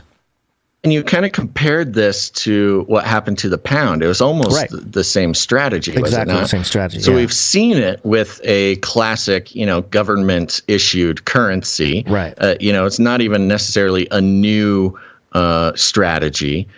And yet they just pulled it off here. And it's kind of worrisome because it kind of shows that it's, the strategy still works. It still works, and we could see it done. We could see it done on a bigger scale. It works with crypto that has a centralized authority running it, like a Do Kwon, who was head of the project.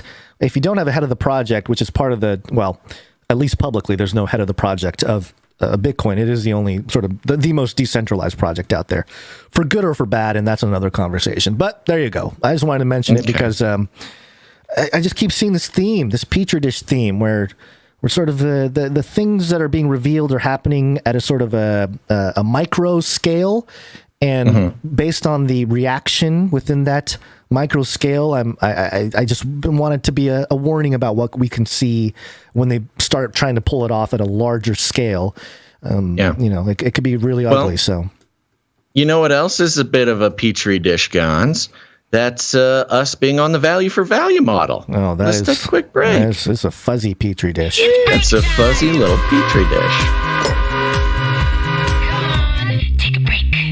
That's right. And our little experiment here, folks, continues. And that experiment is called the value for value model. You may notice no corporate money whatsoever goes into supporting the show. No advertisements, affiliate codes, partnerships with any platforms, nothing.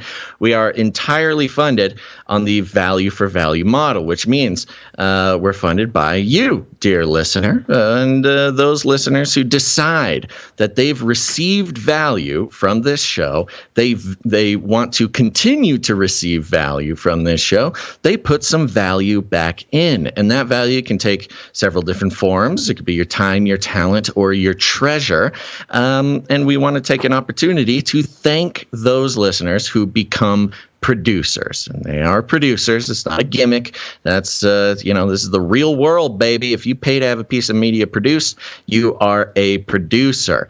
And we've decided long ago that this experiment of the value for value model is something we were ready to commit to, not just because, I don't know, for whatever reason, but because the idea of aligning ourselves with the corporate lizard people who want to advertise their wares to you. That means they want to collect your time and attention. They want, Gonz and I to collect your time and attention and sell it to them for our own personal gain. So they can, give us some ads to read or something and cast those spells upon our listeners and to have, the opportunity. They would use us as their mouthpiece to subtly, psychologically manipulate you into spending money you don't have on things you don't need, all in the name of corporate profits. And not just corporate profits, because we know corporate money equals corporate incentives.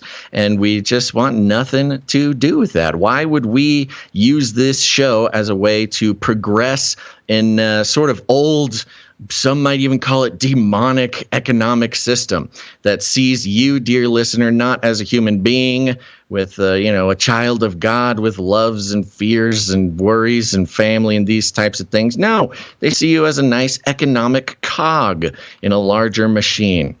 And that would make us also an economic cog in that larger machine. But the value for value system really is, we consider, a revolutionary experiment in that, you know what? We create value. We do it 3 times a week. And if you get any value out of what we do, and you want to continue receiving value, you just got to put some value back in. It's the only way that it works, keeps everybody honest around here, and also keeps our conscience clean so that we're not doing whatever we can to hold you hostage to the whims of the corporate lizard people. And that's why we want to thank our producers here. And we're going to be starting out with our executive producers. Mm-hmm. Oh, also, if you want to become a producer, you should go to patreon.com/CCNT, or even better, CanaryCry.Radio.com/support. CanaryCry.Radio.com/support. That's right. Our executive producers are those who come in hot, baby, to support the show, help carry the load in this time of uncertainty and shakiness going on financially, and for lots of families and listeners out there. So we thank them very much. We're going to thank our one executive producer today, and that is executive producer Billy. Thank you, Billy. Where'd you find this? And Billy comes in with a nice round number, which is a great opportunity to remind everybody that we always lean in the direction of anonymity. And so if you prefer that we don't read the amount of your producership, you come in with a nice round number. And that just signals to us that you don't need us to read it. If you are okay with us reading it, you just put something funky, make it a fun number, which, it's triple ones, triple twos, triple threes. Sometimes people just put 33 cents on it. Whatever the case may be, that tells us you don't mind if we say it out loud, but that's not Billy. Thank you, executive producer Billy. Sends a note here that says, "Hello, Basil and Gonz. The wife and I have been listening for a couple of years now and really enjoy the show. God bless you both and keep up the great work, Billy." Thank you very much, Billy. Thank you, Billy, and your Billy wife. Billy and Billy's wife. Yeah, and it's always nice, too. Like I say often, not every single listener has to produce every single show. But as long as people are being responsible and honest about the value that they get out of the show and produce when they can, the show can keep going. So thank you very much, Billy. Thank you, Billy. I want to just mention real quick the Canary Cry supply drop. Supply drop. That's right, the CanaryCry.Drop.com. CanaryCry.Drop.com. Go check it out. We need to update that page, but you can still get the gist of it. If you support the show in the amount of $33 or more per month, you not only are keeping the show going, our supply droppers have really saved our butts over the past couple of months when things are not stable in the producer space, but you also will receive 4 shipments of custom, cool, and important, one-of-a-kind objects created by Canary Cry producers, designed by the artists, and made in America. It's the closest thing we have to merchandise or swag, but we are not in the retail business. We are in the business of providing value to our producers. Do that. I was just going to say, when once China takes over Taiwan and the supply chain from China gets choked out here in the U.S., it'll be, homemade, American-made product. That's right. Not products per se, but, items. We got to make stuff in America. That's our problem. Yeah. And that's part of our sort of pledge this is also with the Canary Cry supply drop. This is also going to push the robot revolution in the U.S., but I digress. Continue on. Yeah, we got to make our own robot enemies. I do have a correction. Last episode, we had a Patreon supporter come in, and that was producer Mowgli Chips. And I do want to say, Mowgli Chips signed up for the supply drop. So thank you very much, supply dropper Mowgli Chips. Mowgli Chips, thank you very much. And remember, we are right now working on, well, we have a special. If you sign up for the supply drop right now, we'll send you the Canary Cry Multidimensional Communications Codex, which is an ARG podcast companion game, which we are still sort of having fun with, but we did just start. The clues have started coming through the multidimensional communications portals, and we have people playing the game during the podcast right as we speak. And you can join in. If you sign up for the supply drop, we'll send you out the booklet immediately so you can start playing along. And with that, Gonz, I had another weird little message come through. And can you play that for me, sure, please? B H8 3 11 repeat B H8 3 11 Weird. Okay, just keeps happening, man. I don't get it either. Somebody will do something with that. Yeah, I know. And we've been doing it in the supplies drop section for the first couple times here, so people know what to listen for. But those might just come in and out during the show, and we have no control over it.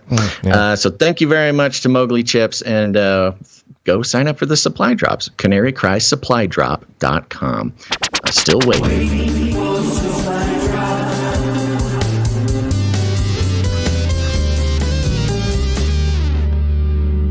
That's right. Thank you very much. All right. Well, we have a number of producers to thank here who came in to make this show happen, and we're going to thank them right now. Starting with producer Jonathan F. Jonathan F. Thank you very much. Good to see you. Indeed. Jonathan F. comes in with, let me find the official number. What did you come in with, Jonathan F.? This is harder than it looks. Still not easy. Okay, there you go. Yeah, Jonathan F. came in. That's what it is. Came in with $66.66. Ooh, you little rascal. I had to check because with fees, he actually brought the fees in too. Thank you, Jonathan. It was $69.15. I said, that looks suspiciously close to a funny number, but thank you very much, Jonathan F. Thank you, Jonathan F. Indeed. Next up, we have producer. Kodageddon, the World Eater is here. You didn't mention that at the beginning of the show. He's here, over here. You got the propaganda rooster over there. This is quite the. Got a lot of animals on this show. Hey, chill out. You're fine. All right. Well, Kodageddon, please let us continue, if we may. Next up, we have Lady Night Littlewing. This is technically Dame Lady Night Littlewing. Thank you very much. Thank you, Dame Lady Night Littlewing. That's right. She comes in with her monthly support here, or I don't know if it's monthly, but it's occasional support. We appreciate very much. Nice round number and a note. Blessings, Canary fam. Invasion of the Church of Skaten, LA date is TBA. What is TBA? Oh, to be announced. As we get people signed up. XO Lady Night Littlewing. Yeah, I'm not sure what the best way to do the meetups is. If the TBD TBA thing is the way to go, or if just setting the date. But if you are in the LA area and you want to go roller skating with some cool Canarians, go to CanaryCry.Meetups.com. You'll find the contact for Lady Night Littlewing, who will be leading that meetup. I suggest everybody go do that, and especially you, Gonz. Huh? Sorry, I missed it. I was taking care of baby stuff. Oh, that's okay. Next up, we have producer Michael. Thank you, Lady Night Littlewing. Next up, we got Michael G supporting the show in the amount of $33.33 plus fees. Thank you, Michael G. That's right, Michael G coming in. Let's see. Lady Night Littlewing is saying because they have weekly night skating, so we want to make sure people can go. Yes. Okay. Yeah, I know. Of course. So, yeah, go get in touch with Lady Night Littlewing. You can find her email at CanaryCry.Meetups.com. Next up, we've got producer Morph on a 90 episode streak.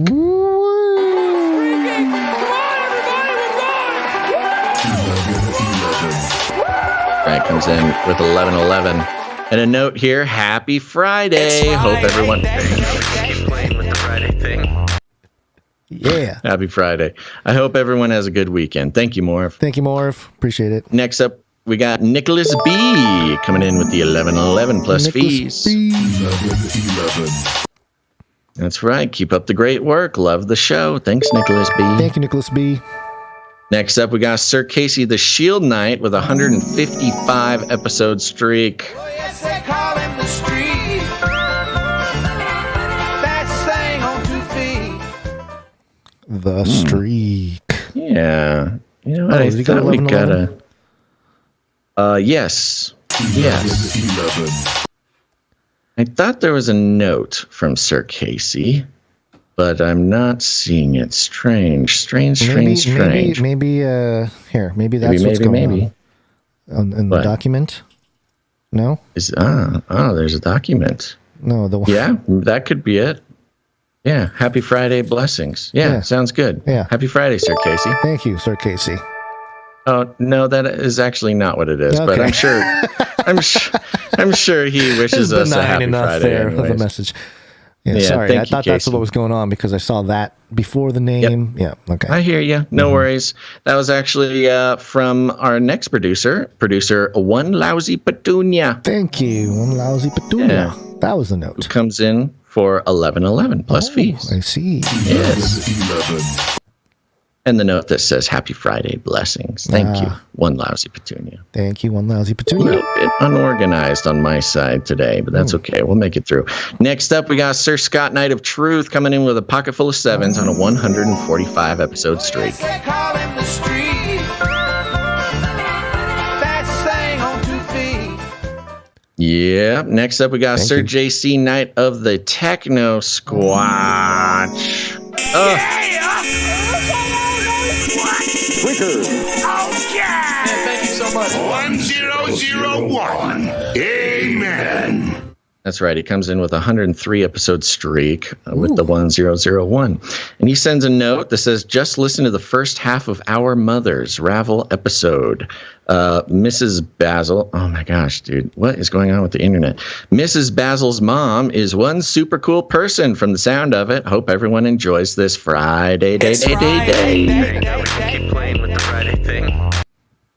Yeah, lots of good responses from the Our Mother's episode on Ravel. If you want to know what Basil's mom is like, that is a great opportunity to do so. Getting a lot of great feedback. Thank you, Sir JC. Thank you, Sir JC. You know, Sir Scott Knight of Truth did send a note. I don't know how it didn't get in there, but he says, out of town with my wife for our 23rd wedding anniversary. Oh, wow. Congratulations. Congratulations, Sir awesome. Scott Knight of Truth. Yeah, congratulations. Hard work, I imagine. Next up, we've got producer James M., who is on a 4 episode streak. That is a streak, yeah. Yes. He was worried. He thought maybe he wouldn't be able to keep it together, but he did. He came in for at least one more. Thank you very much, James M. Let me double check. You know what's annoying? Sometimes my shift key gets stuck on my digital metaverse keyboard. Yeah. It's like they want to make it so realistic that, they'll just give me sticky keys for no reason. Can you use some metaverse, some WD-40 on that? Some WD-40, yeah. James M. says, God bless you guys. God bless you, James. Thank you very much. M. Next up, we've got Joshua M. coming in with a pocket full of sevens. Thank you, Joshua M. And he has a note that reads, hey, Basil and Gonz, hope all is well. Wanted to ask you guys if you guys saw the thing going on May 22nd, apparently with the HWO, the WHO, and a vote could give up our sovereignty to them and the one world government. Many prayers for our world right now. God bless JM. Thank you, JM. A vote on May 22nd to give up our sovereignty to the WHO. I've not heard of this. Have you? I have not. I'm doing a quick search to see if there's anything here. Any deets? Yeah, I don't know if it's something that we can... Sounds like something with a lot of subtlety and nuance that would require some research. But now we have something to research, Gonz. We were worried that we would have nothing to look into, and now we got one. So thank you for bringing that to our attention, JM. Yeah, there's a blog, well, not a blog post. The People's Voice has an article titled, On May 22nd, Who Will Have Authority to Lock Down All of America? That's not good. Yeah, we'll need to find some source material on that. We generally don't. I have Israel. Generally, don't go to the blogs news. For that. There's Israeli outlet. Is anybody linking any source material on those posts? Well, yeah, that's what I'm saying. The Israel365news.com seems to be the source here. Maybe. Okay. Actually, We'll look into this might be a blog too, actually. All right. Well, we'll dig look into it. We'll figure it out. Thank you very much.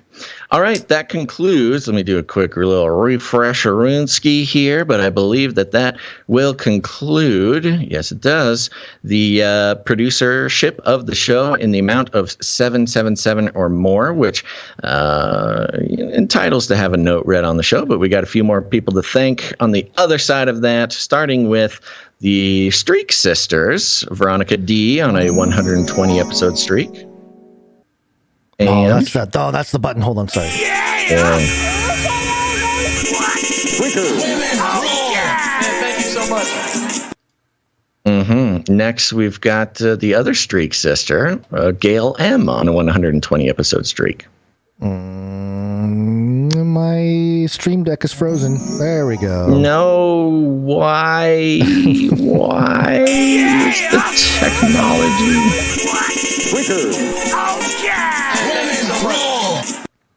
Yeah, and there was a reminder being sent out to Green Pastures from Gail to send a email to canarypeeps@yahoo.com to claim your prize. Next up, we've got Runk Smash, who's coming in. This must be a 2-episode streak. Okay.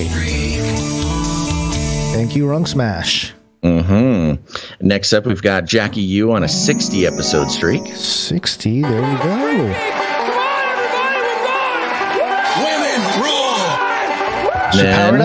She powered up to the she's on the new thing. Streak. Love it. Then last but not least, we got Sir James Knight, Servant of the Lion of Judah on an 87-episode streak. Thank you, Sir James. And the light shining directly onto my camera has begun. Must mean it's getting late in the day, so I'm fixing that real quick. But that does conclude all of our financial producers for today's show. And thank you very much for your patronage. Shut up and take my money. Thank you for your patronage. Thank you for your patronage. Thank you. Thank you. Thank you for your patronage. Please leave a message after the tone. At the tone, please record your message. Leave a message. Beep. Message. That's right. Go to CanaryCry.Newstalk.com. There will be a green tab. Click on that green tab. Another button will pop up. You can leave us a voice message. It's so easy. You're giving us permission to play it if we want, but it is not guaranteed. Gonz, who is leaving voice messages? You okay? We're going to start off with Rochelle. I think you can use this, Basil. Happy Friday, Canarians. I just want to encourage you to go do those things, those hard things this weekend. Get prepared. Read your Bible. Be ready to stay strong for Jesus. Here's a poem inspired from Ephesians 2.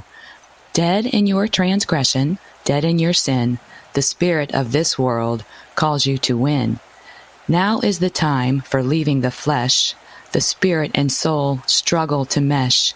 Saved by his grace, give us power to face. 'Cause we're seated in the heavenly, where the Son and the Father be. By grace he will save. No works, no man can rave. He created good work for us in advance, if we would just take the chance. Thank you, everyone. Have a great weekend. And stay strong for very Jesus. Much. Oh. Stepped on. There was a pause for suspense there. Thank you very much, Rochelle. Always a pleasure. Yeah, thank you so much. Next up, we very have encouraging. A piece from Michael G. He's one of our producers for today, who's a Illuminatus. See what he's got to say here. Mm-hmm. Hello, gentlemen. Greetings from the east coast of Canada, Nova Scotia. Ooh. Wanted to say I appreciate y'all, and you're doing amazing things, so thank you. Bless you both. Thank you. And bless everybody on the show who watches, all that. I need the producers to come through. Pray for my dad, who's in the hospital with a huge kidney stone. Been in there for a minute. So let's pray that he comes out 100%. I'm going to send a little production, whatever you guys want to call it, into the show. My normal 33 is coming through. Thank you. Thanks, Michael G. And thank you very much. Yeah, we might as well call the producers, yeah? Producers, assemble!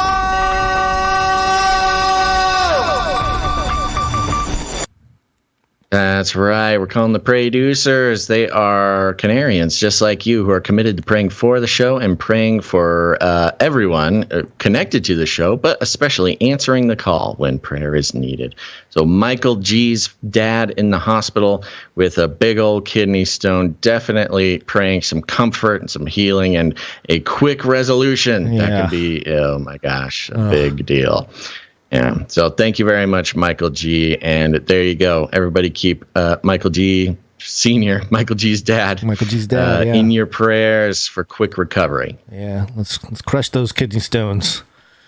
Crush them, babies. They use like sound waves or something now to pulverize them. It's very sciencey. What about the goo? Remember the goo robot? Maybe the goo robot. Send in the nanobots. Yeah, right. We don't want to give Michael G any ideas. No. Dad, no they're not going to figure it out here. We got to get the black goo nanobots in your body. No. Don't do that. Yeah. The prayer will do it. Prayer will do it. All right. Thank you very much. Next? We'll be praying for you and your dad. We got one from Psalm 40. Hey, everybody. Here's another story from Psalm 40. I was about 6 years old, and it was Halloween. We were coming back to the house after trick-or-treating, and it was still daylight. As we walked up, we all saw something coming out of the attic window, straight through the glass. The best I can describe it was like a cloud. It was just a thick white mass. This was before cell phones, but luckily my dad had a camera that would spit the photo right out. He took the picture, and clear as day, it showed a giant cotton ball floating in the sky. I remember having that photo for years, but of course, like any dramatic ghost story, it disappeared.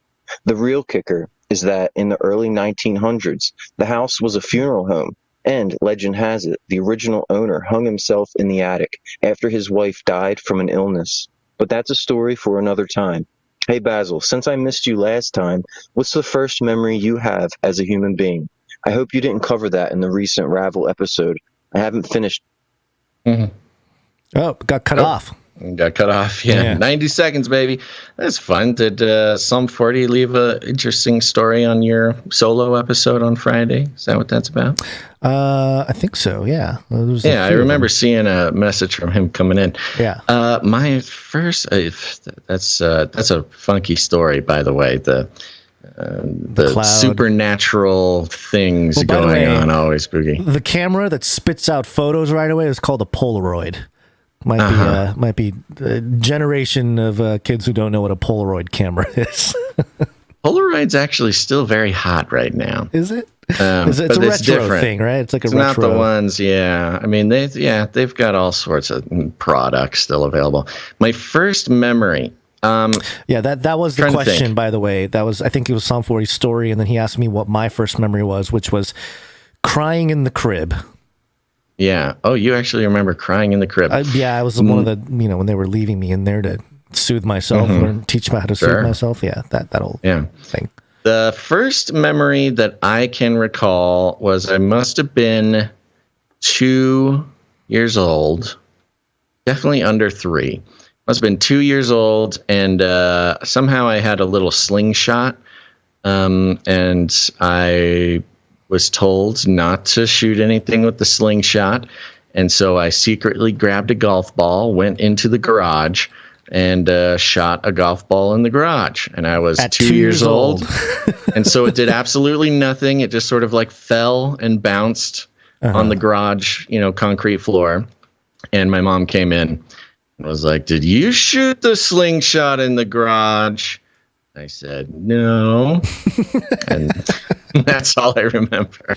So your first memory is a defiance and lying. Yeah, it's a disrespect for authority, and yeah. you know, it's interesting. I would be curious if anybody has a good first memory. I feel like the first memories are always kind of traumatic. Yeah, it's got to be it's in order to activate the memory recording process. It's got to be something traumatic. Yeah, smack the side Thank of the you very much for the question there, Psalm 40. Thank you very much. We got one more here, and we had Yoda in the last episode, so not to be outdone, Darth Vader has joined us. Darth. Well, Yoda, I have found you. I figured you'd be here on CC&T. Think outside the cage. I am no longer staying in the dark side. This show has brought me to the light. So Yoda, let's be friends. But Yoda, tell me this first. Where is my son? Yoda, when I see you again, I'll give you a big hug. Okay. Wow, the Canary Cry, that should be one of our, that's some good marketing material. Canary Cry News Talk. We brought even Darth Vader to the light side. Hi, Darth Vader. Well, thank you very much, Darth Vader. Yeah, making friends. See? And that's why you should go to meetups, everybody, because you may find somebody who formerly was your enemy, and you will become friends because of the show. You will learn that he was just misunderstood. He's just misunderstood the whole time. Thank you very much, Darth Vader, and everybody who left us messages. Was that all of them? That's we have all any of more? them. Yep. Okay, very good. Okay, real quick, I want to thank some people for leaving reviews.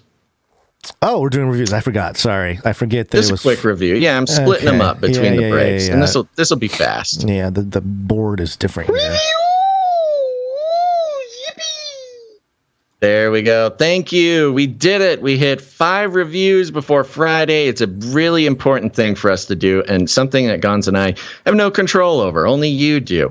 And I'm talking about leaving ratings and reviews on Apple Podcasts. It helps us out a ton, especially when we get 5 or more, activates those algorithms, shares the show with new people who've never seen it before. It is a really, really easy way to help the show and costs you nothing. And so I want to thank some people here. I'm going to read a few, starting with Davey540 from the United States. Davey540, 5-star review. He said, I could have sworn I left a review commenting on the, there's a thing in the way. Certainty of my review. Excuse me, Gonzo. I could have sworn I left a review commenting on the certainty of my leaving a previous review. Yeah. Well, better than nothing. Thank you very much, Davey540. Appreciate it. Next up, we've got Johnny the Bravo F. We've got some repeats. I appreciate activating the repeats very much. 5 stars. By the way, enough reviews. Sorry. Finish that one first. Okay. Johnny the Bravo F from United States of America. 5 stars, 5-star show all the way. Enough reviews for ooh. Oh, we'll see.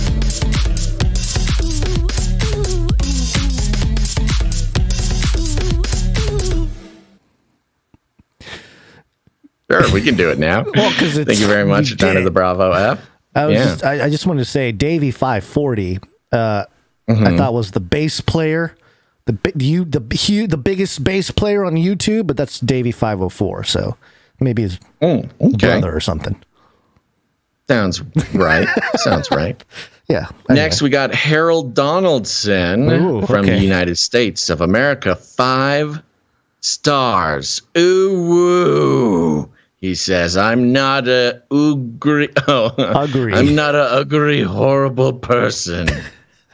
Well, thank you very much, Harold. Thank you, for that review. And I will read more reviews in the next break. But if you haven't left a review out there, just know that it helps us a lot. It's super easy to do. And if you haven't done it, well, let Gonz's grumpy uncle tell you what's up. Ugly, horrible person. You must leave review on iTunes. And if you do not, you are ugly, horrible person.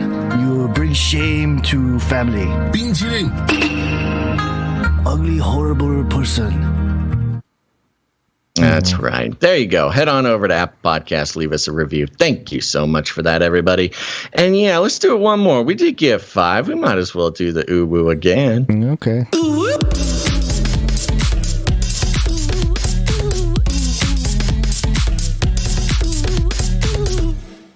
People like the song, and we only get to play it once a week or so. All right, that's it. I think we're done with this break. YouTubers, go find another place to watch the show, please, because what follows next is too hot for YouTube. Yes, it's wake up time. Hey, yo, wake up. Bye, YouTube. See you later. Okay, it's happening. Everybody stay calm. Everybody stay calm. What's the procedure? Twitch, Rumble, Odyssey, Twitter, Facebook, whatever it is, you can find all those links at CanaryCry.Party as well. Too hot for YouTube. YouTube. Now you see me. Now you don't. Now you don't. Goodbye, YouTube. Clicking off of you, and you will miss this next jingle.